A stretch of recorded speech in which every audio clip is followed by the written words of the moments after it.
Good evening, friends. I'm Rajaula Advocate. ఈరోజు APSC group 2కు సంబంధించినటువంటి హైకోర్టులో విడుదలైన ఆర్డర్ గురించి మనం విశ్లేషిస్తే, సర్వసాధారణంగా ఏపీఎస్సి గ్రూప్స్ ఎగ్జామ్ జరిగే ముందు రోజుల్లో చాలా టైమ్స్ నేను చూసినటువంటిది ఏంటంటే, టెన్షన్కు గురవుతున్నారు. అభ్యర్థులు టెన్షన్కు గురవుతున్నారు.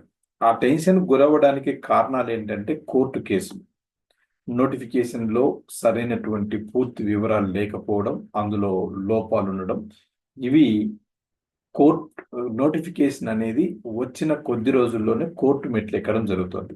అయితే ఏపీఎస్సి గ్రూప్ 2 నోటిఫికేషన్ సంబంధించి రిట్ పిటిషన్లో ఇంట్రిమ్ ఆర్డర్కి సంబంధించినటువంటి దాంట్లో ఈ రోజు ఏదైనా ఎగ్జామ్ పోస్ట్ పోన్ అయ్యే అవకాశం ఉంటుందేమోనని చాలా మంది ఎదురు చూశారు. అయితే పోస్ట్ పోన్మెంట్ను కోరుకున్నటువంటి వాళ్ళు ఎక్కువ మంది ఉన్నారు. అయితే అది జరగలేదు. ఎందుకు జరగలేదు, కారణాలు ఏంటి అనేది మనం విశ్లేషిస్తే, ఏపీఎస్సి గ్రూప్ 2 నోటిఫికేషన్ అనేది 2023 డిసెంబర్లో విడుదలైంది. ఆ తర్వాత 25/2/2024 స్క్రీనింగ్ టెస్ట్ అనేది జరిగింది.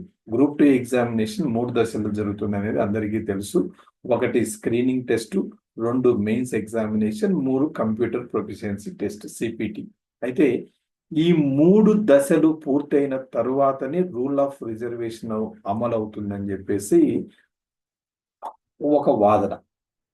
నోటిఫికేషన్ విడుదలైన తర్వాత మెయిన్స్ ఎగ్జామినేషన్ కు అంటే స్క్రీనింగ్ టెస్ట్ ఎగ్జామినేషన్ జరిగే ముందే, అంటే 20/2/2024 ఒక రిట్ పిటిషన్ హైకోర్టులో దాఖలైంది. 4633/2024 4633/2000 మల్ల పార్థసారథి అనే అభ్యర్థి హారిజాంటల్ రిజర్వేషన్ ను ఛాలెంజ్ చేస్తూ హైకోర్టులో ఒక పిటిషన్ వేశాడు. అయితే ఎగ్జామ్ జరిగిపోయింది. గ్రూప్ 2కు సంబంధించి స్క్రీనింగ్ టెస్ట్ జరిగిపోయింది. స్క్రీనింగ్ టెస్ట్ జరిగిపోయిన తర్వాత 5 నెలల కంటే జూలై 2024 మళ్ళీ ఈ రిజర్వేషన్ల మీద ఛాలెంజ్ చేస్తూ ఒక నలుగురు అభ్యర్థులు పిటిషన్ దాఖలు చేశారు. అప్పటికి బహుశా స్క్రీనింగ్ టెస్ట్ రిజల్ట్స్ రాలేదు. వీళ్ళు నలుగురు, ఈయన ఒకడు, 5 మంది ఈ ఎగ్జామినేషన్ సంబంధించి ఛాలెంజ్ చేశారు. వీళ్ళ ఛాలెంజ్ ఏంటంటే, నోటిఫికేషన్లో ఉన్నటువంటి క్లాస్ 4.2 అంటే పేరా 4.2, 4.3, 4.8, 4.9, 4.17 వీటిలో ఉన్నటువంటి హారిజాంటల్ రిజర్వేషన్ అనేటటువంటిది ఏదైతే ప్రొవైడ్ చేశారో, అది క్యాడర్ స్ట్రెంత్ మీద కాకుండా అంటే వేకెన్సీస్ బేస్గా తీసుకొని చేశారు. ఇది జీవో నెంబర్ ఏదైతే ఉందో, GO number MS number 77 general administration senior D 28/2023కి ఇది విరుద్ధంగా ఉంది. అంటే ఇది జీవో అనేది నోటిఫికేషన్ రాకముందే విడుదలైనటువంటి జీవో. ఈ క్లాజెస్ ఏవైతే ఉన్నాయో, నోటిఫికేషన్లో ఉన్నటువంటి ఈ క్లాజెస్ ఈ జీవో నెంబర్కు, GD ఇచ్చినటువంటి జీవో నెంబర్కు రెండింటికి కాంట్రడక్టరీగా ఉంది అనేటటువంటిది వాదన. దీని బేస్గా తీసుకొని హైకోర్టులో రిట్ పిటిషన్లు 2 పడ్డాయి. ఈ 2 రిట్ పిటిషన్లకు సంబంధించి ఇంట్రిమ్ ఆర్డర్గా IA1, IA2ల ప్రేయర్ ఏంటి అంటే, ఇప్పటి నుంచి గ్రూప్ 2 నోటిఫికేషన్కి సంబంధించినటువంటి అన్ని చర్యలను, ప్రక్రియలను పూర్తిగా ఆపేయాలని చెప్పేసి వీళ్ళు IAలో పేర్కొనడం జరిగింది. అంటే ఒక ప్రేయర్ చేశారు. ఆనరబుల్ హైకోర్టుకు డైరెక్షన్ ఇమ్మని, ఆనరబుల్ హైకోర్టు ఏపీఎస్సికి ఒక డైరెక్షన్ ఇమ్మని, ప్రక్రియను ఆపివేయమని, మొత్తం ప్రక్రియని ఆపివేయమని ఒక డైరెక్షన్ ఇమ్మని అడిగారు. అయితే ఇప్పటికే ఇది లేట్ అయింది. ఈ డిస్కషన్ నడిచినప్పటికీ ఈ ఆర్గ్యుమెంట్ వచ్చింది ఎప్పుడంటే 18/2/2024 ఈ ఆర్గ్యుమెంట్ వచ్చింది. Reservations are to be fixed based on cadre strength but not vacancies అనేది వీళ్ళ ఛాలెంజ్. అది లేట్ అయిపోయింది. 18/2/2024 ఆర్గ్యుమెంట్ రోజుకి అప్పటికే ఏపీపీఎస్సి వెబ్సైట్లో గ్రూప్ 2 సంబంధించి 23/2/2025 జరగబోయే గ్రూప్ 2 ఎగ్జామ్ సంబంధించి హాల్ టికెట్ పెట్టడం జరిగింది.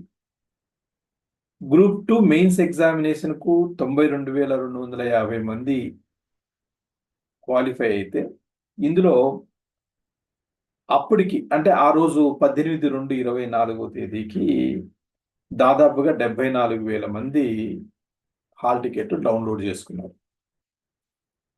ఇది మెయిన్ కారణం. పోస్ట్ పోన్ అవ్వకుండా ఎగ్జామ్ జరుగుతుంది. అంటే ఈ డౌన్లోడ్ చేసుకున్నటువంటి అభ్యర్థులే పోస్ట్ పోన్ కావాలని కోరుకుంటున్నటువంటి అభ్యర్థులకు వ్యతిరేకం అనేది ఇక్కడ మనకు పూర్తిగా తెలుస్తుంది. అయితే ఇది ఈ విధంగా ఉంటే డౌన్లోడ్ చేసుకున్నారు, దాదాపు 80% పీపుల్ డౌన్లోడ్ చేసుకున్నారు. రెండవది, ఈ 2 రిట్ పిటిషన్లో మొదటి రిట్ పిటిషన్లో ఉన్నటువంటి ఒక అభ్యర్థి, రెండవ రిట్ పిటిషన్లోని 4 అభ్యర్థుల్లో ఒక అభ్యర్థి, వీళ్ళు ఇద్దరు మాత్రమే మెయిన్స్ క్వాలిఫై అయ్యారు. వీళ్ళిద్దరి ఇంట్రెస్ట్ మీద 74,000 మంది అంటే 92,250 మంది ఎగ్జామ్ రాసేటటువంటి వాళ్ళను ఆపేయడం సబబేనా? వీళ్ళిద్దరికీ ఫర్దర్ ఛాన్సెస్ అనేటటువంటివి ఉన్నాయి. వీళ్ళు ఫర్దర్ ఛాన్సెస్లో ఎక్కడ నష్టపోయే అవకాశం లేదు కాబట్టి మెయిన్స్ పరీక్షను నిలిపేయకుండా జరపాలి అని చెప్పేసి అడ్వకేట్ జనరల్ వాదన. అంటే మళ్ళీ సిపిటి టెస్ట్ అనేది ఉంటుంది. మెయిన్స్ ఒకటే ఫైనల్ కాదు, వీళ్ళకు కంప్యూటర్ ప్రొఫిషియన్సీ టెస్ట్ అనేది ఉంటుంది. ఆ తర్వాతనే రూల్ ఆఫ్ రిజర్వేషన్స్ అమలు అవుతాయని అడ్వకేట్ జనరల్ వాదించాడు. ఒకవేళ ఇంట్రిమ్ ఆర్డర్ ఇస్తే చాలా మంది అభ్యర్థులు ఇంట్రిమ్ ఆర్డర్ను బేస్గా తీసుకొని డేంజర్లో పడడం జరుగుతుంది. దానివల్ల కోర్టు అనేటటువంటిది, honourable high court, the point of consideration ఏం తీసుకుందంటే, whether the positions have made out of prima facie case balance of convenience and irreparable loss sine qua non for grant of an interim order. Interim order ఇస్తే, prima facie కేసును ఆధారంగా తీసుకొని interim order అనేటటువంటిది ఇస్తే ఇర్రెపరబుల్ loss అనేది జరుగుతుంది. కాబట్టి when it comes to the balance of convenience, if the main examination is not conducted on the scheduled date, all the eligible candidate interest will be in jeopardy. Examination అనేది అనుకున్న టైంకి జరగకపోతే ఎవరైతే ఎలిజిబుల్ క్యాండిడేట్స్ ఉన్నారో వాళ్ళందరికీ నష్టం జరుగుతుంది. ఇద్దరి కోసం, కోర్టుకు వచ్చినటువంటి ఇద్దరి కోసం మొత్తం 92,000 మంది ఎగ్జామ్ను ఆపడం సబబు కాదు అనేటటువంటి పాయింట్ ఆఫ్ వ్యూలో ఇక్కడ ఆర్డర్ అనేది వచ్చింది. కానీ బయట చాలా కొన్ని వేల మంది ఎగ్జామ్ పోస్ట్ పోన్ కావాలని బయట ధర్నాలు చేస్తున్నారు. అవన్నీ అవుట్ ఆఫ్ ఇష్యూ. ఎందుకంటే కోర్టుకు కావాల్సింది ఆధారాలు, సాక్ష్యాలు మాత్రమే. వీళ్ళెవరు, బయట చేస్తున్నటువంటి వాళ్ళు ఎవరు ఇందులో లేరు. ఉద్యమాల్లో ఉండొచ్చునేమో కానీ ఈ కోర్టుకు సంబంధించి ఛాలెంజ్ చేసినటువంటి వాళ్ళు లేరు. అయితే ఎగ్జామ్ జరుగుతుంది 23వ తేదీ. ఇంతటితో ఈ కేసు పూర్తవలేదు.